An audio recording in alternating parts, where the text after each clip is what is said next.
ప్రకాశం జిల్లా మార్కాపురం ఎమ్మెల్యే కందుల నారాయణరెడ్డి మార్కాపురం మండలంలోని పలు కార్యక్రమాల్లో పాల్గొన్నారు.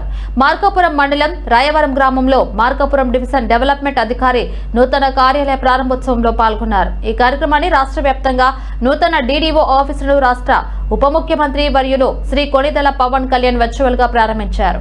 ఈ కార్యక్రమంలో డివిజన్ అధికారులు, స్థానిక మండల అధికారులు పాల్గొన్నారు.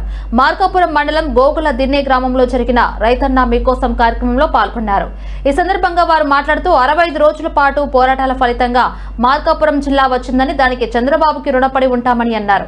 జనవరికి మార్కాపురం జిల్లా అవుతుందని వైఎస్ఆర్సీపీ పనికట్టుకుని జిల్లా గురించి అసత్య ప్రచారం చేస్తున్నారని, గతంలో జిల్లా పోరాటాలను వైసీపీ వాళ్ళు వ్యతిరేకించారని, చంద్రన్న మార్కాపురం జిల్లాగా పేరు పెట్టుకున్నామని అన్నారు. ఇక గతంలో జగనన్న పేరుతో చాలా పథకాలకు పేర్లు పెట్టుకున్నారని, మెడికల్ కళాశాల ప్రైవేటీకరణ అంటూ ప్రజలను మభ్యపెడుతున్నారని అన్నారు.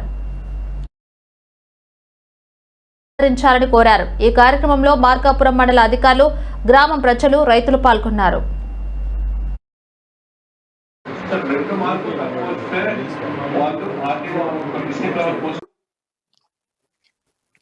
చెరువు నిండక ఎన్ని సంవత్సరాలు అవుతుందమ్మా? చెరువుకు నీళ్లు రాక ఎన్ని సంవత్సరాలు అవుతుంది? ఏ రోజున పట్టించుకున్నారా? ఈ రోజు 7 రోజులు చెరువు వెంబడి తిరిగారు. ఆ చెరువు నింపి మళ్ళా బోడపాటి చెరువు నింపుతా ఉన్నా. 4-5 రోజుల్లో బోడపాటి చెరువు కూడా నిండుతుంది. 40 సంవత్సరాల చరిత్రలో బోడపాటి చెరువుకు నీళ్లు పోయిన పాపాలు పోలేదు. దేనికోసం? 3000 బోర్లకు నీళ్లు వస్తాయి, 3000 బోర్లకు రీఛార్జ్ అవుతాయి.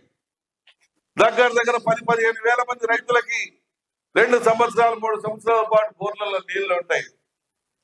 ఈరోజు చూడుకోండి, ఆ బోడపాడు చెరువుకు పోయే దారి స్తంభం ఎత్తు మట్టి పోసి పెట్టినారు. మొత్తం ప్రొక్లైన్లు పెట్టి తీపించి ఈరోజు బ్రహ్మాండంగా నీళ్లు పోయేలా చేస్తా ఉన్నాం. దేనికోసం? ఏం మా లబ్ధి కోసమా? మాకేమన్నా వస్తాయా? మాకేమన్నా న్యాయం జరుగుతుందా? ప్రజలకు న్యాయం జరుగుతుంది, రైతన్నలకు న్యాయం జరుగుతుంది, రైతన్నలకు మంచి జరుగుతుంది. అందరూ బాగుంటే మనం బాగుంటాం, వాళ్ళు సంతోషంగా ఉంటే మనం సంతోషంగా ఉంటాం. వాళ్ళని మంచిగా చూసుకుంటే వాళ్ళు ఇచ్చే దీవెనలు మనల్ని మంచిగా చూస్తాయి అన్న ఉద్దేశంతో ఈరోజు మంచి మంచి కార్యక్రమాలు చేస్తా ఉన్నాం. చేసేటువంటి వాడిని స్వాగతించాలి కానీ చేసేటువంటి వాడిని స్వాగతించకుండా, ఎప్పుడు